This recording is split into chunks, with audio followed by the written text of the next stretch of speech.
আজি আমি আমাৰ পাকঘৰত বনাব লৈছোঁ খৰিচা সতে গাহৰি মাংস। তেনেহ'লে চাওঁচোন বলক মই কেনেকৈ বনাওঁ। এয়া গাহৰি মাংস প্ৰায় ইয়াত আধা কেজি মানেই আছে আৰু ইয়াত লৈছোঁ মই 3টা শুকান জলকীয়া, এটা ডাঙৰ বিলাহী, তাত মই 4 পিচ কৰি কাটি লৈছোঁ, 1 চামুচ আদা নহৰু পেষ্ট আৰু এটা ডাঙৰ পিঁয়াজ আৰু মেইন ইনগ্ৰিডিয়েণ্ট হৈছে এয়া ঘৰতে বনোৱা খৰিচা। তেনেহ'লে বলকচোন চাওঁ।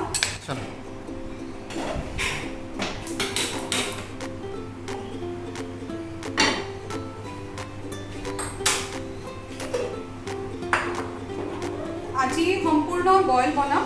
ইয়াত কোনো মই এক্সট্ৰা তেল ব্যৱহাৰ নকৰোঁ। গাহৰিৰ যিখিনি তেল সেইখিনিতে বনাম। ইয়াত মই এতিয়া নিমখ দিম,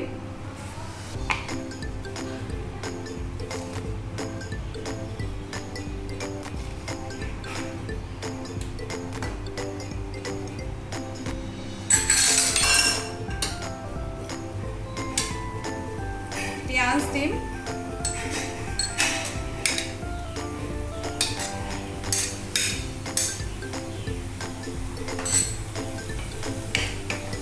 আৰু গেছটো মিডিয়ামত ৰাখি পেলাই মই লৰাই থাকিম।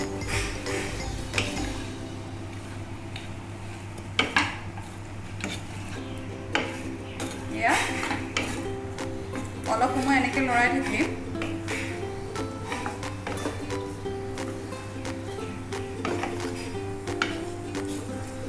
এয়া 5 মিনিটমান এনেকৈ লৰাই থাকিব লাগিব। ঢাকি নিদিব, নাঢাকাকৈ এনেকৈ লৰাই থাকিব।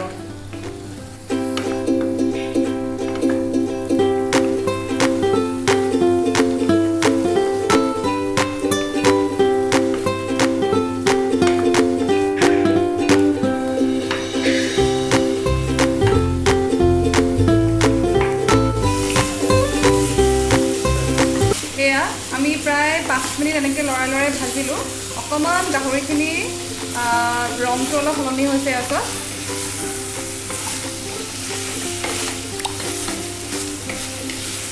এয়া তেলো ওলাইছে।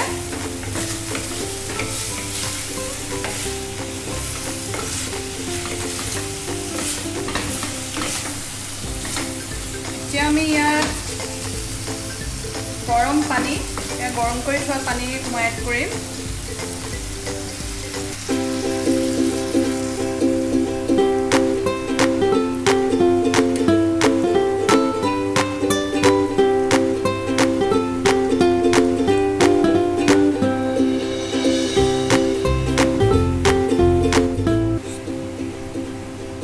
এতিয়া ইয়াত পানী দিয়াৰ পিছত মই বিলাহীখিনি দিম আৰু শুকান জলকীয়াকেইটা দিম। এবাৰ লৰাই দিম। গেছটো হাইত ৰাখিছোঁ, ফ্লেমটো, আৰু ঢাকন লগাই দিম অলপ সময়। বিলাহী আৰু জলকীয়াখিনি বইল হোৱালৈকে মই তেনেকৈ ৰাখি দিম।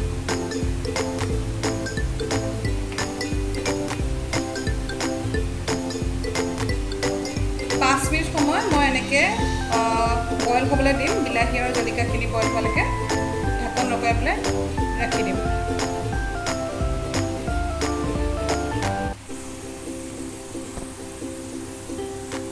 এয়া 5 মিনিটৰ পিছত এয়া চব ধুনীয়াকৈ বিলাহী আৰু জলকীয়াখিনি বইল হৈ গ'ল। এতিয়া মই সেইখিনি এটা খুন্দনাত উলিয়াই ল'ম।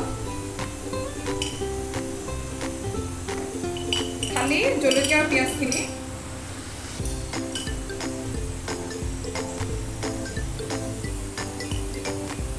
এয়া চব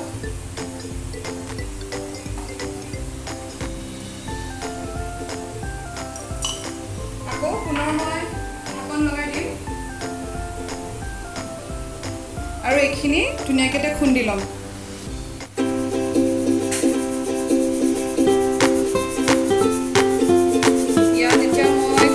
বিলাহী আৰু জলকীয়াখিনি দি দিম। তাৰপিছত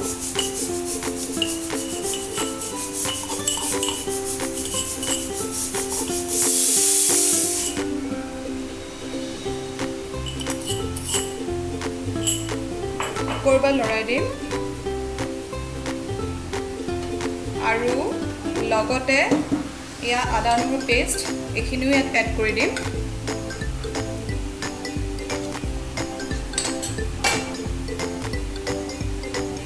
আকৌ এবাৰ ভালদৰে লৰাই দিম গোটেইখিনি।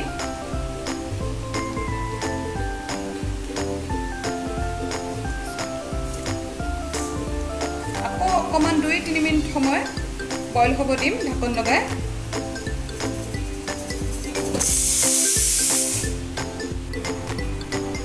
এয়া 5 মিনিটৰ পিছত আকৌ খুলিছোঁ মই। এয়া চাওক তেলটো ধুনীয়াকৈ ওপৰলৈ উঠি আহিছে।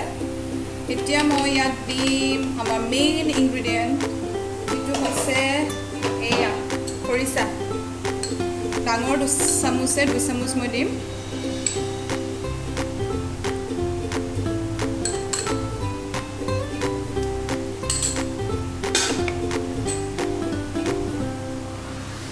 খৰিচাৰ খুব ধুনীয়া গোন্ধ এটা আহিছে, এইটো ঘৰতে বনোৱা খৰিচা। আৰু ইয়াত এতিয়া মই দিম এয়া ঘৰতে বনোৱা ৰেড চিলি পাউডাৰ। আপোনালোকে ইচ্ছা কৰিলে ভোট জলকীয়াও দিব পাৰে, কিন্তু ভোট জলকীয়াৰ টেষ্টটো মানে জ্বলাটো বেছি হয় কাৰণে মই খাব ইমানকৈ নোৱাৰোঁ, সেইকাৰণে মই অকণমান ৰেড মিৰ্চে দিছোঁ। ইয়াত কালাৰটো ধুনীয়া হয়, প্লাছ টেষ্টটো অলপ ধুনীয়া হয়, অলপ জ্বলা জ্বলা নিচিনা লাগে। এতিয়া মই গেছটো ল' মিডিয়ামত ৰাখিম।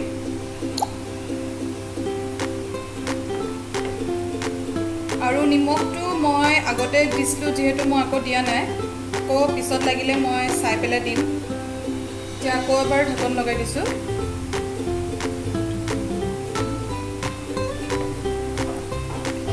পঞ্চল্লিছ মিনিট সময় এনেকৈ মই সিজিবলৈ দিম, যিহেতু মই আগতে গাহৰিটো বইল কৰি লোৱা নাই, ইয়াতে বইল কৰিব দিম। সেইকাৰণে পানী এনেকৈ বেছিকৈ দি পেলাই ফ্লেমটো ল' কৰি পেলাই মই এতিয়া 45 মিনিট তাত সিজিবলৈ দিম।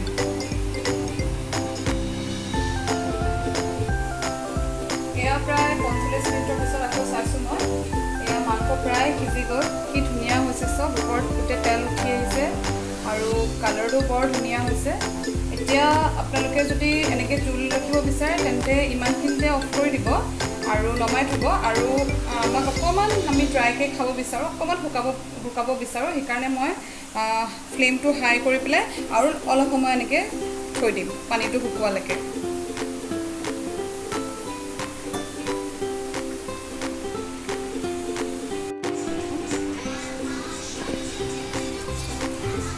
এয়া চব 5 মিনিটৰ পিছত কি ধুনীয়া লাগিছে, পানী প্ৰায় শুকাই গ'ল, তেল পূৰা উঠি গৈছে ওপৰত আৰু ধুনীয়া এটা গোন্ধ আৰু কালাৰ কি ধুনীয়া হৈছে।